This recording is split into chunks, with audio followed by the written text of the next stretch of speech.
Get ready, folks, because today we are diving deep Deep. into the world of video games. Yeah.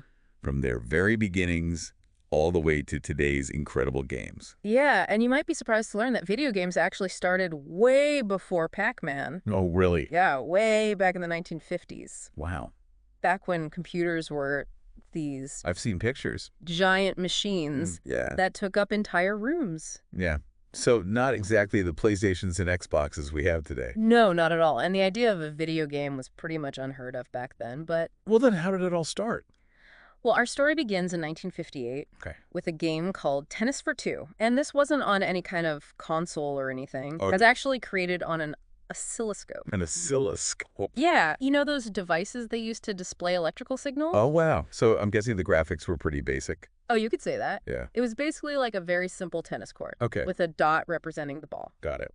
But the amazing thing is, even though it was super simple, it still captured that idea of interacting with something on a screen. So it was like the very first spark that ignited this Nice. whole gaming world. It was the seed that would eventually grow into the gaming industry we know today.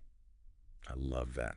And speaking of seeds growing, that spark really turned into a wildfire in the 1970s with arcades. Oh, the arcades? So remember those places with all those games? Oh, I do. The sounds, the lights, the excitement. Yeah, it was a social thing, you know? Yeah. You'd hang out with your friends. Yeah, compete against each other. Exactly. Or team up to beat a game. It was amazing. Yeah, and of course, no talk about arcades would be complete without talking about Pong. Oh, yes, Pong. That simple game. The game with is- two paddles and a ball. that took the world by storm. It really did. It was a cultural phenomenon. Well, what made it so popular? I think it was its simplicity. Yeah. Anyone could pick it up and play, Right. but it was still challenging enough to keep you hooked. You always wanted to beat your high score or your friend's score. Totally. And when Atari released a home version of Pong, Yeah, it was like bringing the arcade experience home. exactly. And that really changed things. So Pong was more than just a game. Yeah. It was like the game that changed everything. It opened the door for so many other arcade classics. Oh, yeah. Like what? Like Pac-Man, Oh, yeah. Space Invaders, Yeah. Donkey Kong. Donkey Kong. These games became part of our culture. They really did. They influenced fashion music, even language. They were everywhere. They were. And those early 80s were a crazy time for video games. They were. But didn't the industry kind of crash back then? Yeah, it did in 1983. What happened? Well, the market just got flooded with too many games. Okay. A lot of them weren't very good. So kind of like quantity over quality? Exactly, and people just kind of lost interest. Yeah, I can see that happening. It was a tough time for the industry. But like with many things, sometimes you need to hit rock bottom to rise up even stronger. Exactly, and that's what happened with the arrival of home consoles like the Nintendo Entertainment System. Oh, the NES. Or NES for short. Yes. And how can we forget Super Mario Bros? Yeah, Super Mario Bros. Was a game changer. Really changed everything. It brought fun and innovation back to gaming Yes. and those games. Oh, and those cartridges. Yes. Remember blowing on them to make them work? I remember that. So many memories. Yeah. But while Nintendo was reviving console gaming, something else was happening too.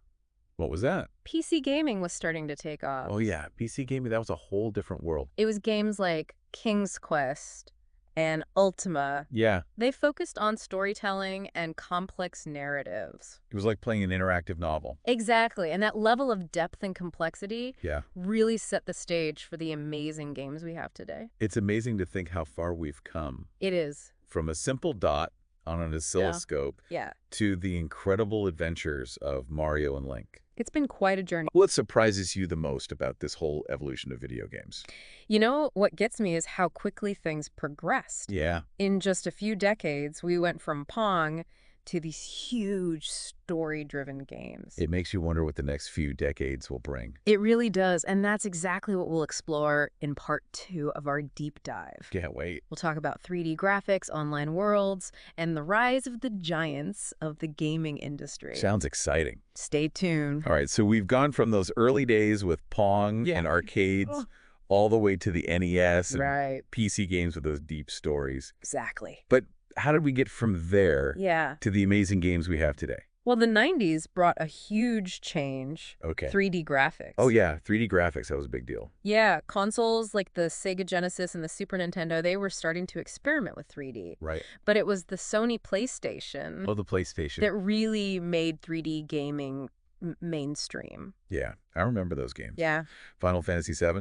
Metal Gear Solid. Yeah. They looked incredible for the time. It was like watching a movie, Right. and you were controlling the characters. It was mind-blowing. Yeah, and it wasn't just about the graphics. Okay. 3D changed how games were made. How so?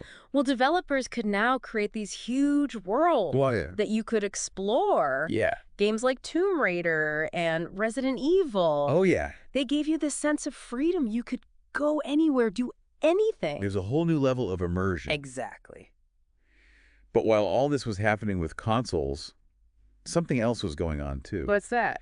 This little thing called the Game Boy. Ah, yes, the Game Boy. It wasn't all about fancy graphics. No. It proved that simple could be just as fun. Yeah, that little gray brick had some incredible games. It did. Tetris, Oh, yeah. Pokemon. Everyone was playing those games. I remember those. It was a global phenomenon. Why do you think the Game Boy was so successful? I think it was its portability. You could take it anywhere, play it anytime. Yeah. It opened up gaming to a whole new audience. Yeah, and it really paved the way for mobile gaming as we know it today. Absolutely. So the Game Boy showed that gaming wasn't limited to your living room. Right. It could go with you anywhere. Exactly. But there's another big shift that happened around this time. Mm-hmm. Online gaming. Oh, yeah. Now with the internet becoming more common, Mm-hmm. you could play against people from all over the world. It was revolutionary. It was games like Quake and Unreal Tournament. Yeah, those were big. They really got people into online multiplayer. They did, but then came games like EverQuest and World of Warcraft. Ah, the MMORPGs. Yeah. Those games were massive. They were. They weren't just games. Yeah. They were like online worlds. Exactly. Where people could live and interact with each other. Yeah, you can make friends, rivals, even find love in those games. It's amazing how gaming went from a solitary thing Yeah. to this huge social experience. It really is. And consoles like the Xbox and PlayStation 2, Uh-huh. they made online gaming even more popular. They did. It was easier than ever to connect with others. Exactly. And as online gaming grew, Yeah. we saw companies like Epic Games and Unity Technologies become really important. Hold on. Let's talk about those for a second. Okay. What are game engines exactly? Well, think of them as toolkits for making video games. Okay. They provide everything a developer needs to create a game. So graphics, sound physics. All of that. So these companies, they basically gave developers the building blocks Yeah. to make any kind of game they could imagine. Exactly like Epic with their Unreal Engine. Right. And Unity with their Unity Engine. Yeah. They made these tools super powerful. So they leveled the playing field in a way. They did. Both big studios and indie developers could use these engines. And we've seen some amazing games come from that. Oh, yeah. Games like Fortnite, which uses Unreal Engine. Yeah, Fortnite is huge. It is. And Unity has been really important for indie games. So it's like these engines help create this whole indie game movement. Yeah, in a way they did. But what was so special about indie games? Well, they were often more creative and experimental. They weren't afraid to try new things. Okay. And they often had these unique and personal stories. Yeah, like Braid, Minecraft, Fez. Exactly. Those games were so different and refreshing. It was like a breath of fresh air. Yeah. Compared to all the big budget sequels and franchises. And the indie scene is still going strong today. It's great to see so much variety in gaming. It really is. So we've seen this amazing evolution We have. from those simple beginnings to these complex and diverse games. What stands out to you the most about this period? I think it's incredible how gaming went from this niche hobby Yeah. to this global phenomenon. It's amazing. We saw iconic characters emerge, Right. online communities form, Yeah. and game development became more accessible. Yeah, and let's not forget the technology. The graphics, the sound, the gameplay, it all advanced so much. It's mind-blowing to think about. It is. But our deep dive isn't over yet. No, it's not. In part 3, we'll explore the present and the future of gaming. Yeah. We'll talk about things like artificial intelligence, virtual reality, and cloud gaming. It's going to be excessive. Get ready for some truly mind-blowing possibilities. Ah. Okay, so we've seen gaming go from simple dots on a screen to these massive worlds. Yeah. We've seen iconic characters, No. online communities, Exactly. incredible technological advances. It's been quite a journey. But what's next? Well, the future of gaming. Yeah. It's filled with so many possibilities. I'm ready to have my mind blown. What are some of the big things coming up? Well, one area that's really interesting That's is right. artificial intelligence, or AI for short. Oh, yeah, AI. Everyone's talking about AI these days. Yeah, and we're already seeing it in games. Okay, like how? Well, you know those computer-controlled opponents you play against? Yeah. AI is making them smarter, more Yeah. challenging. So they're not just following a set pattern anymore. No, they can learn and adapt. Wow, that makes things a lot more interesting. Yeah, but that's just the beginning. Okay. Imagine a game where the world itself changes based on your choices. So it's not just a pre-scripted story. No, every decision you make could have real consequences. Wow, that would be incredible. Yeah, every playthrough would be a completely unique. So it's like the game is evolving with you. Exactly. That's amazing. And AI could also be used to personalize the game for you. What do you mean? Well, it could adjust the difficulty, Mm. the story, even the gameplay, Okay. based on how you play. So it's like the game is getting to know you Exactly. and creating a custom experience just for you. That's the idea. Now that is mind-blowing. Yeah, AI has so much potential to change how we play games. It really does. But AI isn't the only technology shaking things up. Right? We've also got VR and AR. Yeah, virtual reality and augmented reality. To be honest, I'm still a bit fuzzy on those. Okay, well, VR is all about immersion.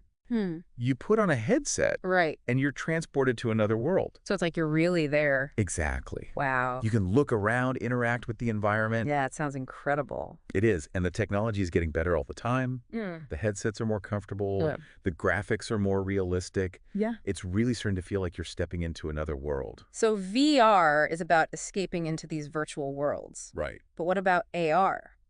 Well, augmented reality is different. Okay. It takes the real world Uh. and adds digital elements to it. So you're not completely cut off from reality. No, you're still in the real world, Hmm. but you're seeing things that aren't really there. Like in Pokemon Go. Exactly. You could see Pokemon in your neighborhood. Yeah, that was a fun game. Yeah, and AR has the potential to do so much more. Like what? Well, imagine playing a game where your living room becomes a battlefield. That would be awesome. Yeah, or you're walking through the park. And it's filled with hidden treasures. So AR is about bringing the game into our world. Exactly. It's like blending the digital and the physical. It is. Pretty amazing stuff. It is. And then there's cloud gaming. Cloud gaming now, that's something I've heard a lot about. Yeah, it has the potential to change everything. How so? Well, imagine being able to play any game on any device. So I could play the latest game on my phone, Yeah. or my tablet, or even my TV. Without needing a powerful gaming PC or a console. That would be amazing. Yeah, and that's what cloud gaming offers. Mm-hmm. The games are run on powerful servers Yeah. and streamed to your device. So all I need is a good internet connection, Exactly. and I can play anything. It's like having access to a giant library of games. That would be amazing for people who can't afford expensive gaming hardware. Yeah, it could make gaming accessible to everyone. But are there any downsides to cloud gaming? Well, there can be some lag Okay. if your internet connection isn't fast enough, and there are some concerns about data security. Right, because your gaming data is being stored somewhere else. Exactly. But those are challenges that can be overcome. Yeah, I think as the technology improves, Uh-huh. cloud gaming has the potential to be huge. I agree. So it seems like the future of gaming is all about accessibility Yeah. and limitless possibilities. It really is an exciting time to be a gamer. It is. But with all this talk about the future, it's important to remember what really matters. And what's that? The games themselves, Yeah. the stories they tell, Right. the challenges they offer, the connections we make with other players. It's all about the experience. Exactly. And no matter how advanced technology gets, Yeah. games should always be fun. Fun, engaging, thought-provoking. It should make us feel something. Yeah. And enrich our lives. I think that's a great way to wrap up our deep dive into the world of video games. Yeah. We've come a long way from those simple beginnings, We have. and the future is looking incredibly bright. It is. And who knows what amazing things we'll see in the years to come. Yeah, it's up to the developers and the players to shape the future of gaming. Exactly. So go out there, explore, create, connect, and most importantly, have fun. Well said. That's what it's all about.